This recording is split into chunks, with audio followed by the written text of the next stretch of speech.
السلام علیکم عزیز طلباء و طالبات، پہلا سبق معاشیات میں بنیادی تصورات کے سب یونٹ کا مطالعہ کریں گے جو دولت ہے۔ دولت کے کیا معنی ہیں یا دولت سے کیا مراد ہے؟ ہر وہ چیز جس کی بازار قدر ہو اور زر کے ذریعے تبادلہ ہوتا ہے اسے دولت کہتے ہیں۔ دولت میں عام طور سے بلڈنگ، کار، فرنیچرز، نقد روپیہ، ان تمام چیزوں کا شمار دولت میں ہوتا ہے۔ دولت کی درج ذیل خصوصیات ہے جیسے افادہ۔ افادہ کسے کہتے ہیں یا یوٹیلیٹی؟ انسانی خواہشات کی تشفی کی وہ صلاحیت جو کسی شے میں موجود ہو اسے افادہ کہتے ہیں۔ جیسے ہم وہی چیز استعمال کرتے ہیں جس میں افادیت ہوتی ہے۔ فریج ہے، کار ہے، بلڈنگ ہے، یہ تمام چیزوں کا شمار دولت میں ہے اور ان چیزوں میں افادیت بھی ہے، اس لیے ہم اس کا استعمال کرتے ہیں۔ میں چوک کا استعمال کر رہا ہوں کیوں کہ اس میں میرے لیے افادیت ہے۔ گرین بورڈ کا استعمال کر رہا ہوں، اس میں میرے لیے افادیت ہے۔ ڈسٹر کا استعمال کر رہا ہوں، اس میں میرے لیے افادیت ہے۔ اسی طرح قلت۔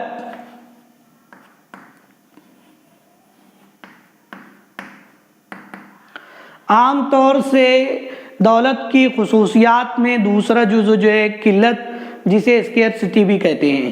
قلت عام طور سے مانگ کے مقابلے میں معاشی اشیاء کا کم ہونا، اسے قلت کہتے ہیں۔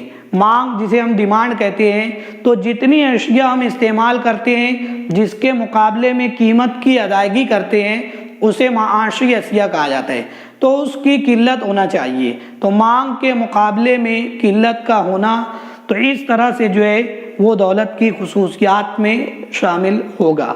اسی طرح تیسرا جزو جو ظاہر کیا گیا ہے وہ ہے نقل و پذیری۔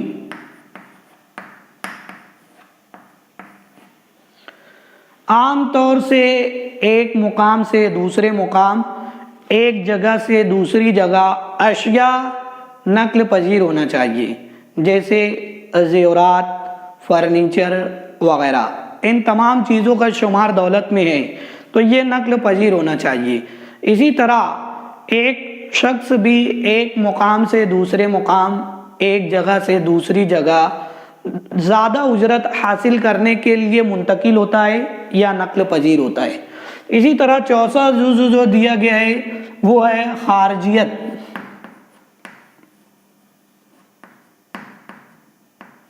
خارجیت سے کیا مراد ہے؟ اس کا تعلق بھی نقل پذیری سے ہی ہے۔ وہ چیزیں جو نظام جسم سے علیحدہ ہو اسے خارجیت کہلاتے ہیں اور وہ دولت کا حصہ ہوتی ہے، جیسے کرسی ہے، زیورات ہے، فرنیچر ہے، یہ بھی نقل پذیر ہیں، ایک جگہ سے دوسری جگہ منتقل کیے جا سکتے ہیں، تو اس میں خارجیت کی صلاحیت ہے۔ تو وہ چیزیں جو نظام جسم سے علیحدہ ہو ان تمام چیزوں کو دولت کی خصوصیات میں شمار کیا گیا ہے، جس میں کرسی، زیورات، فرنیچر وغیرہ کا شمار کیا جاتا ہے۔ اسی طرح دیگر تصورات میں ذاتی آمدنی،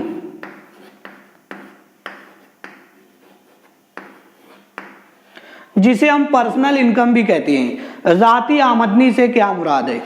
عام طور سے ذاتی آمدنی ایک شخص کی آمدنی کو کہتے ہیں جو ایک یا ایک سے زیادہ ذرائع سے حاصل کرتا ہے۔ کچھ لوگوں کی آمدنی کا ذریعہ ایک ہوتا ہے تو کچھ لوگوں کی آمدنی کا ذریعہ ایک سے زیادہ ہوتا ہے، تو اس طرح ایک شخص کی آمدنی کو ذاتی آمدنی کہتے ہیں۔ بعض لوگ ایک کام کرتے ہیں تو ان کے خاندان کی کفالت ہو جاتی ہے تو وہ دوسرا کام نہیں کرتے۔ بعض لوگ ایک سے زائد کام کرتے ہیں تب خاندان کی کفالت ہوتی ہے۔ تو اس طرح سے جو ہے ذاتی آمدنی ایک یا ایک سے زیادہ ذرائع سے حاصل کی جاتی ہے، جو ایک شخص کی آمدنی ہوتی ہے اسے ذاتی آمدنی کہتے ہیں۔ اسی سے منسلک ایک تصور جو دیا گیا ہے وہ ہے قابل صرف و آمدنی۔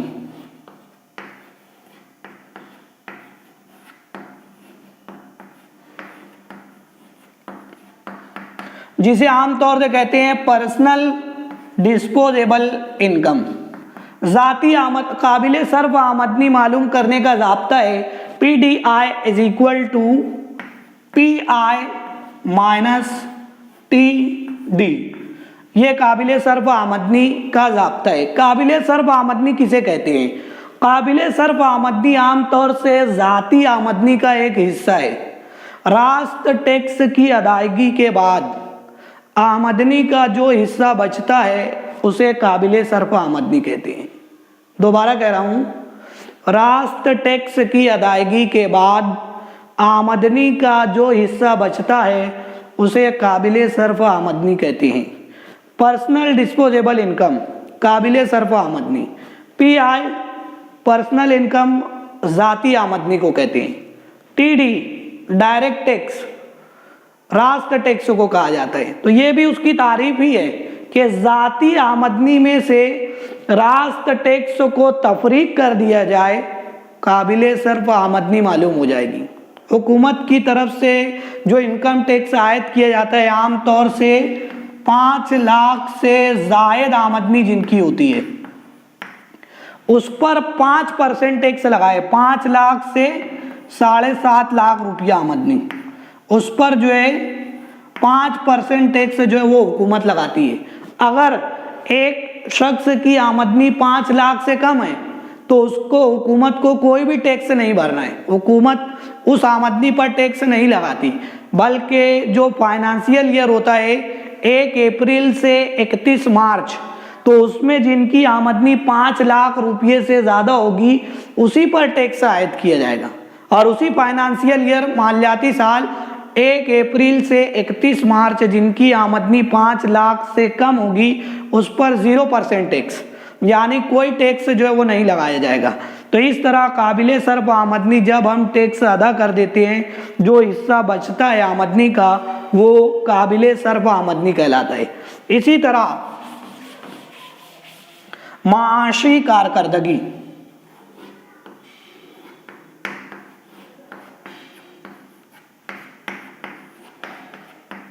معاشی کارکردگی سے کیا مراد ہے؟ معاشیات میں معاشی کارکردگی کو 4 حصوں میں منقسم کیا گیا ہے جو عام طور سے اس طرح ہیں.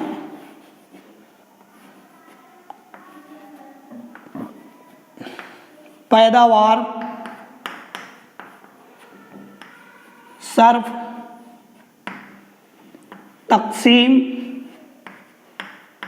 اور تبادلہ. یہ چاروں معاشی کارکردگی ہے. تو اس طرح سب سے پہلے پیداوار سے کیا مراد ہے؟ عام طور سے پیداوار سے افادہ کی تخلیق ہوتی ہے، یعنی پیداوار جو اشیاء تیار ہوتی ہے اسے کہتے ہیں، اور وہی اشیاء ہم استعمال کرتے ہیں جس میں ہمارے لیے افادیت ہو. معاشیات میں عام طور سے 4 پیداواری عوامل ہیں. 4 پیداواری عوامل ہے جس کے توسط سے پیداوار ہوتی ہے. اگر اس میں سے ایک جزو بھی نہیں رہے گا پیداوار ناممکن ہے. جیسے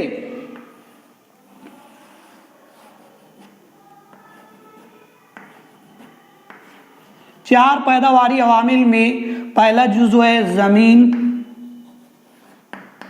دوسرا ہے محنت یا جسے ہم مزدور بھی کہتے ہیں، تیسرا ہے سرمایہ اور چوتھا ہے منتظم. یہ 4 پیداواری عوامل ہیں. عام طور سے انہی کے توسط سے مشترکہ طور پر جب یہ استعمال ہوتے ہیں تو کسی بھی چیز کی پیداوار ہوتی ہے اور پیداوار سے افادیت کی تخلیق ہوتی ہے. تو اس طرح عام طور سے 4 پیداواری عوامل میں منتظم یہ تینوں پیداواری عوامل کو جمع کرتا ہے منظم طریقے سے اور کسی بھی چیز کی پیداوار کرتا ہے.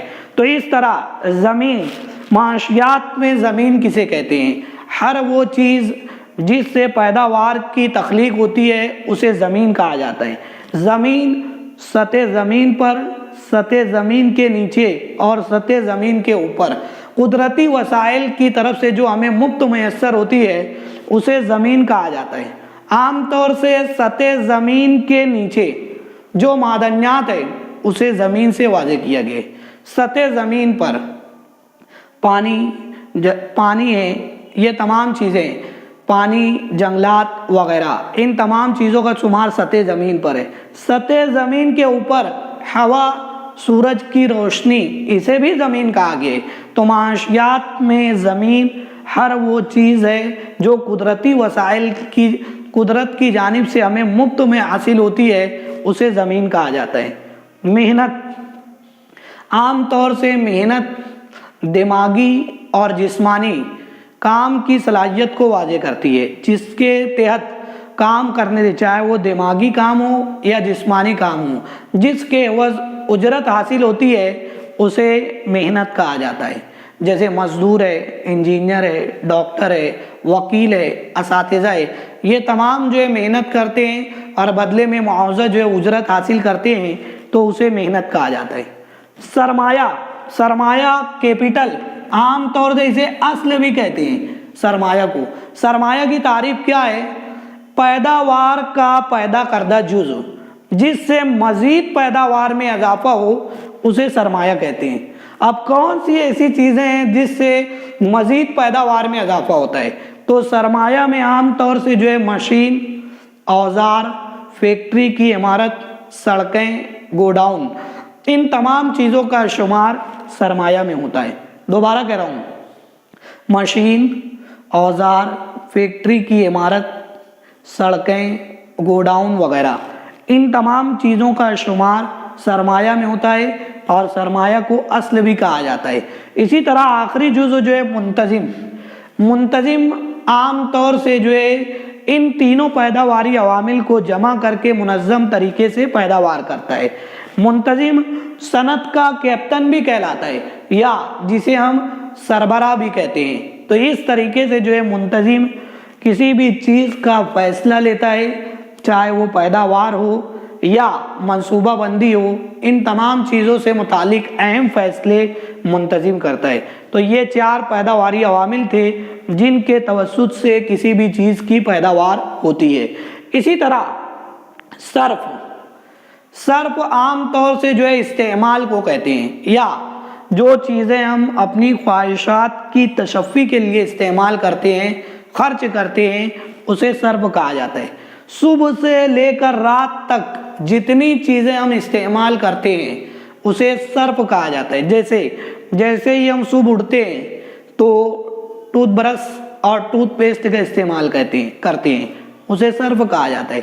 اس کے بعد فوراً ہماری دوسری خواہش جنم لیتی ہے، چائے پینا یا دودھ پینا۔ تو اس طرح جو ہے یہ چائے جو ہم پیتے ہیں یا دودھ کا استعمال کرتے ہیں، یہ بھی صرف ہے۔ دوپہر میں کھانے کے لیے بیٹھتے ہیں، یہ بھی صرف ہے۔ تو اس طرح صبح سے لے کر رات تک روزمرہ کی چیزیں جو ہم استعمال کرتے ہیں، اسے صرف کہا جاتا ہے۔ تقسیم، تقسیم سے کیا مراد ہے؟ معاشی کارکردگی میں تقسیم سے مراد پیداواری عوامل کو دیا جانے والا معاوضہ، اسے تقسیم کہا گیا ہے۔ جیسے زمین جو خدمات دیتی ہے، اس کی تقسیم جو کی گئی ہے، اس کا کرایہ ادا کیا جاتا ہے۔ محنت یا مزدور کا اجرت، سرمایہ اصل، سود، اور منتظم جو ہوتا ہے اس کا منافع۔